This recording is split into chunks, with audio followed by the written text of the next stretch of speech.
yung plano ng partido sa kanya before is bumalik siya sa Visayas, pero hindi yun natuloy kasi nagkabataan party list po siya. So dati siya student regent ng UP.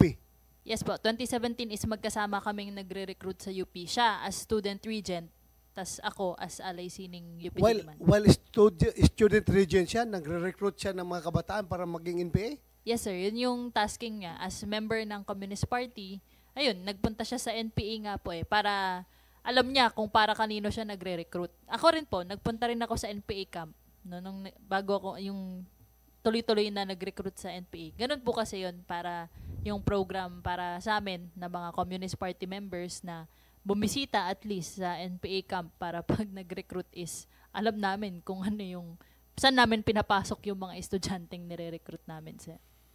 Do you think, in your own opinion, dapat bang mananagot si Raul Manuel ito sa ginagawa niyang recruitment sa mga kabataan? Siyempre naman sir, kasi Ha? hindi niya kayang gawin yung ginawa namin pero, di ba? Kaya niyang mag-recruit. So, alam mo yun, actually, pwede naman siya lang magpunta rito to defend themselves. Sabihin nila, kami lang nagsasalita dito eh. I suggest her that we invite Raul Manuel, these people, Castro, Franz Castro, and who else? Basta yung mga party list po ng Makabayan Bloc, baka sabihin nila one-sided yung story eh. Di, alika dito Raul at mag-usap tayo ng mga pinagagagawa natin noon, sir. Suggestion lang. Kumsek, Ay, invitation lang naman, no? While we respect interparliamentary courtesy, we also would like to afford him the floor. Kung gusto niya magsalita dito, harap-harapan doon sa mga dati niyang kasamahan, baka gusto niya i-defend ang sarili niya, invitation lang. We are not forcing him. We respect interparliamentary courtesy. Dahil ako naman, inimbitahan rin nila doon sa Senado, sa lower house, hindi rin naman ako pumunta. Ayaw ko rin pumunta doon dahil alam ko naman yung purpose nila doon. Di ba? At saka, I don't want to be the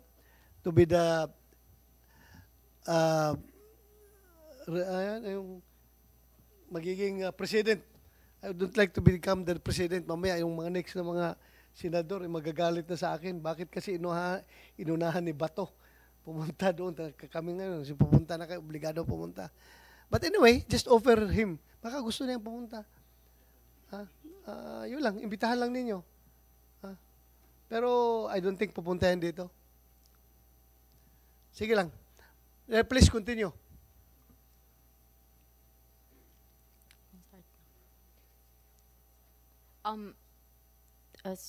Okay, after nun, so maybe we could talk about the recruitment sa Lugpungan. Yes, we are going to that. Okay. Sino bang Kami din po. sige, continue.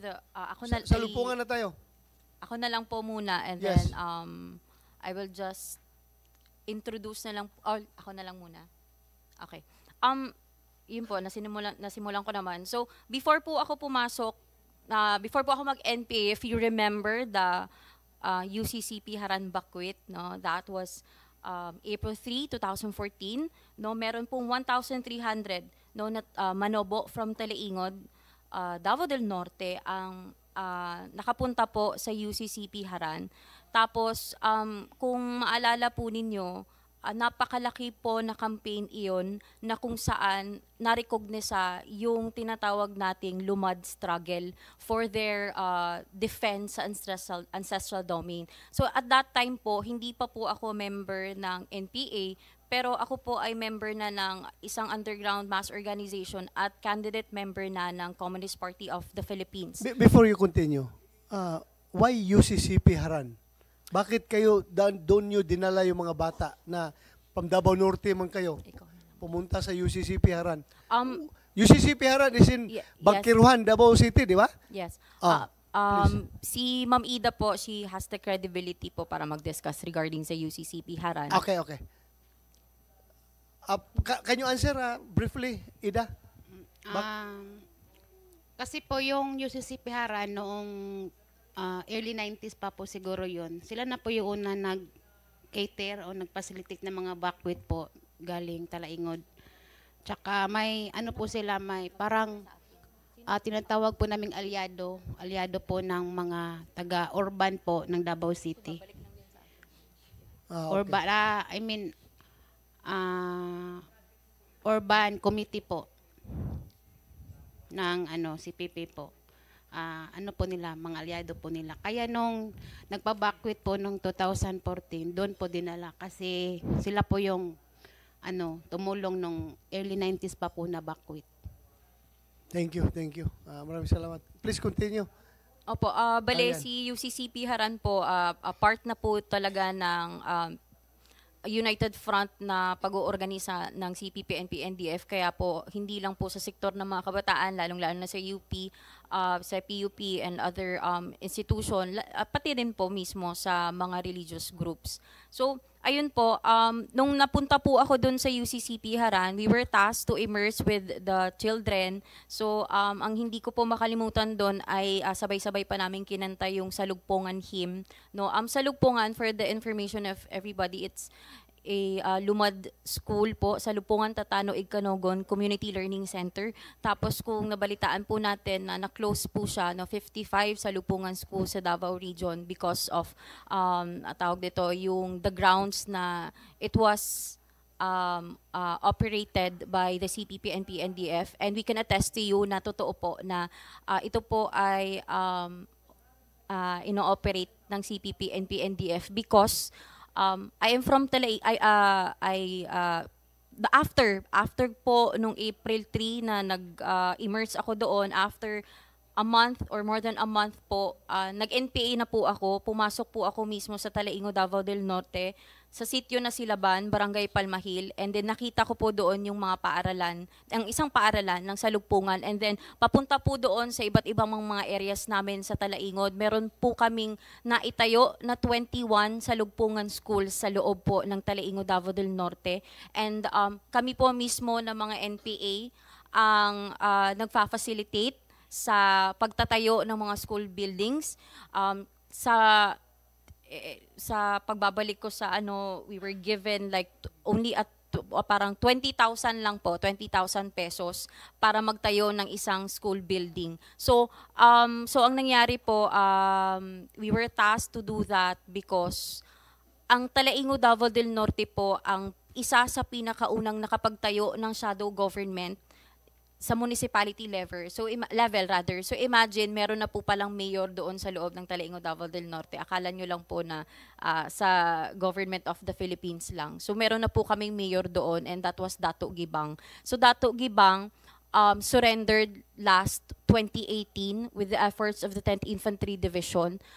Because of his surrender, na-expose po yung mekanismo na ginagawa ng CPP-NP NDF.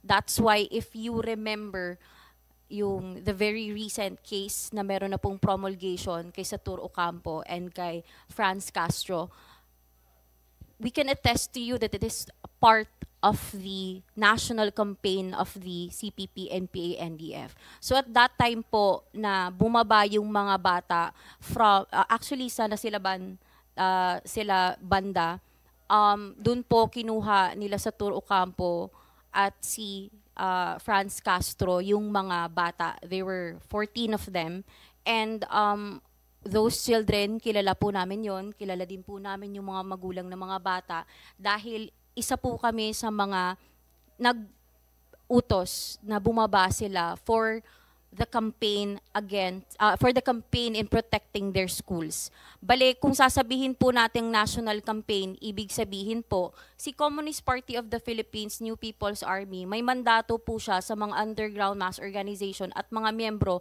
ng Communist Party of the Philippines na nasa legal front organization. Noong mga panahon na yon ay under attack po ang unit namin, ang NPA unit, ang regional headquarters. Kung natatandaan nyo po si Menandro Cabok Villanueva na na-neutralize na po, he was then the commander of the National Operations Command ng NPA, at nandun po siya sa area namin sa SRC-5. So we were tasked to protect the unit na kung saan siya pumunta, and kami bilang territorial unit at panawagan na kailangan protektahan namin ang aming basing masa, kami po ay nagtap sa mga national identified na mga legal, no, na parang kung sasabihin natin na hindi naman sila maapektuhan sa campaign na ito kasi nga syempre ang panawagan ng partido, we should always put the interest of the people, and then at the end of the day we are just exploiting those issues. So ang ginawa po ng partido ng panahon na yon, si Saturo Ocampo and then si Franz Castro, sila po yung national na identified na sikat na kunwari ay mga people's rights advocates. So the question kasi, paano sila nakarating doon? Sino yung contact nila? No? Sino yung kilala ba sila ng mga tao sa Talaingod? Hindi sila kilala. So paano sila napunta doon? It is because of the command of the Communist Party of the Philippines. So ang partisipasyon po ni Franz Castro at ni Saturo Ocampo sa tinatawag nating parliamentary struggle, napakalaki po yan para maprotektahan ang NPA sa loob mismo doon sa unit na kung saan kami galing. So because of that campaign, akala po namin mananalo kami, pero napakatalino na po ng security forces natin dahil alam na nila yung mekanismo ng gawain namin because of course, ilang taon na rin pong paulit-ulit na nagpapabakwit ng mga kabataan at mga kapatid nating katutubo. So because of that, they were apprehended, no? And kayon hinaharap natin yung hinaharap nila yung isa sa mga kaso na kung saan sila ay na-convict. And i-connect ko lang po ito sa, if you are familiar with Bay Bibiaon, sa UP Diliman po, si Bay Bibiaon ay nandoon. Sa panahon po ng Manilakbayan, si Bay Bibiaon, she is the first ever tinatawag nating babae na tribal chieftain sa Manobot tribe.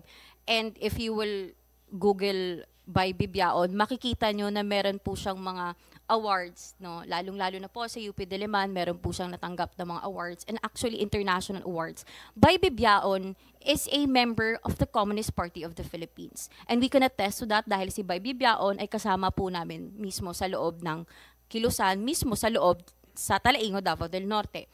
Ngayon, in connection, no, kasi alam naman natin na sila Saturo Ocampo, sila Franz Castro, they're really projecting that they are the ones na they're advancing, no, the indigenous people's rights. Pero kasali din po kasi sila doon sa campaign sa Manilakbayan. From 2014 na bakwit hanggang sa 2021 na bakwit, kasali po ang mga legal front organizations and identified, no, na legal front organizations ng CPP, NPA, NDF para doon po sa pagpapatuloy ng kampanya.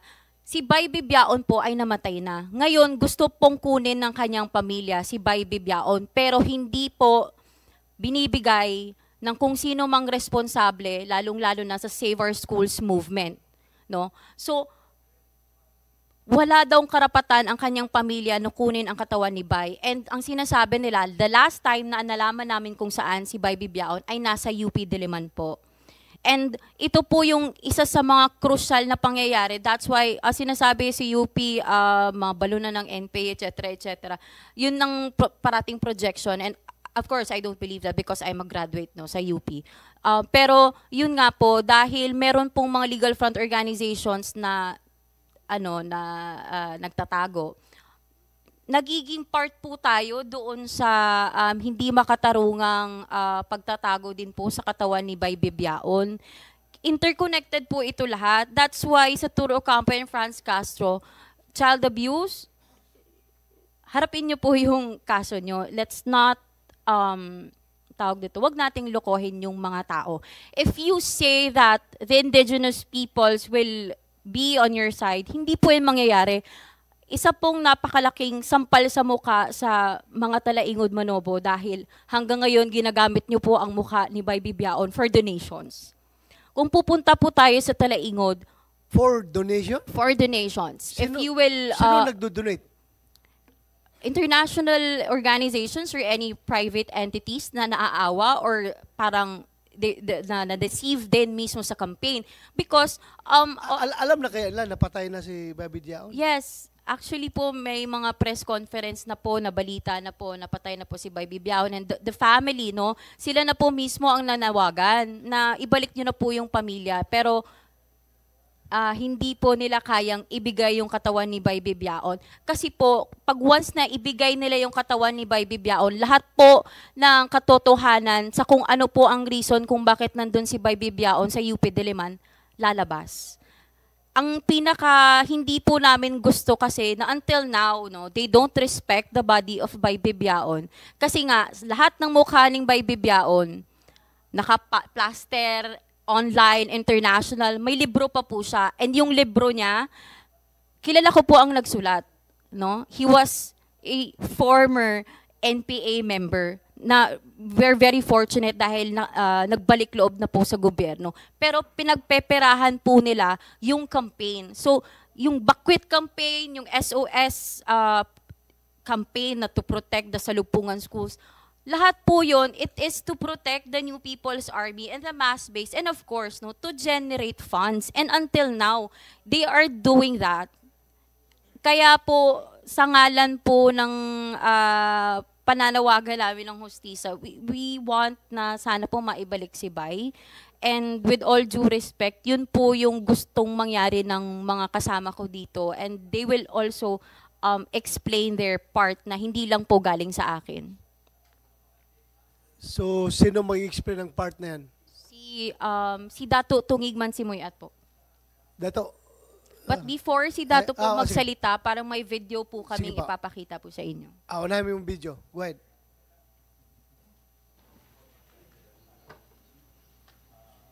Nga atubangon namo mismo ang mga militar dito sa among komunidad nga idusog gyud namo nga hatagan kami og kasiguraduhan sa pagpuyo ug hatagan kami og katungod isip mga lumad nga nanimuyo diha sa kabukiran ug hatagan kami og pagtagad isip mga lumad nga pabilin ang among mga kultura ug pabilin ang among pamaagi ug mga desisyon sa mga lumad nga ipadayon ang among mga eskwelahan ug unsa pa nga among mga pangandoy nga haom sa among kultura. Ang pagyatak sa among katungod isip mga lumad diha sa kabukiran, taas pod nga panahon ang among pakigbisog sa yutang kabilin, ilabi na diha sa partikular sa Pantaron. So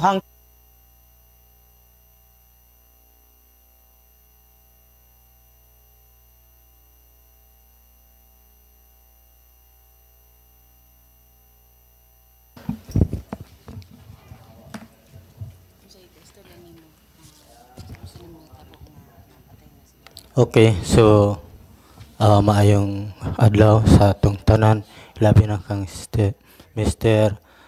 Chairman Bato na papasalamat ako ngayon na may nangyaring Senate hearing. Sandali, Dato. Taga-asa ka? Taga saan ka? Ako nga pala si Dato Tungig Mansumoy at 40 years old. Galing ng Manubo, tribong Manubo. Wala ako nakapag-aral. So, usa ko ka... Saan galing, anong lugar ka galing, Dato? Galing po ako sa Sitio Nalubas, Barangay Palmahil, Talaingod, Davao del Norte. Talaingod. Sige, Okay. continue. Padayon. Saman basa na.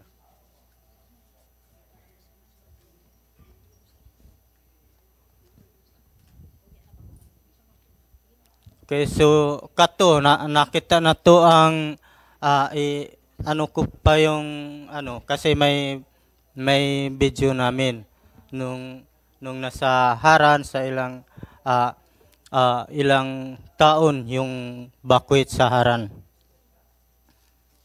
Saan ako?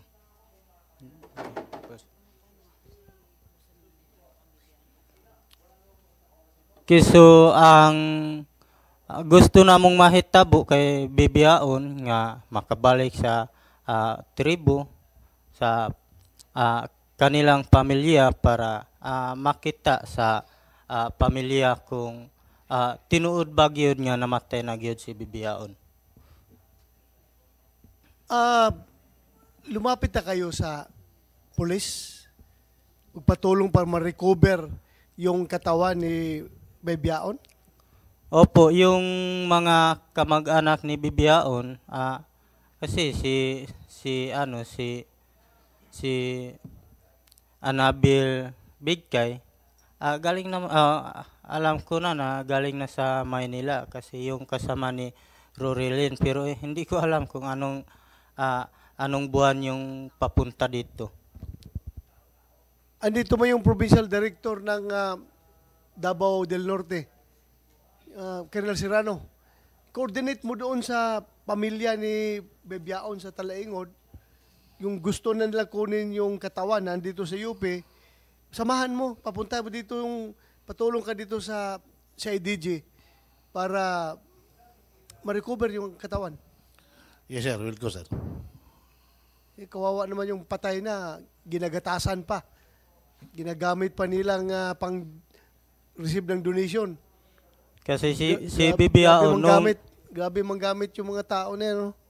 Patay na, ginagamit pa para pang-generate ng funds. Grabe. Sige, patuloy mo. Dato. Okay, so ako noon, ako dati ko... Sandali, Dato. Andito si Vice Chancellor Agpawa.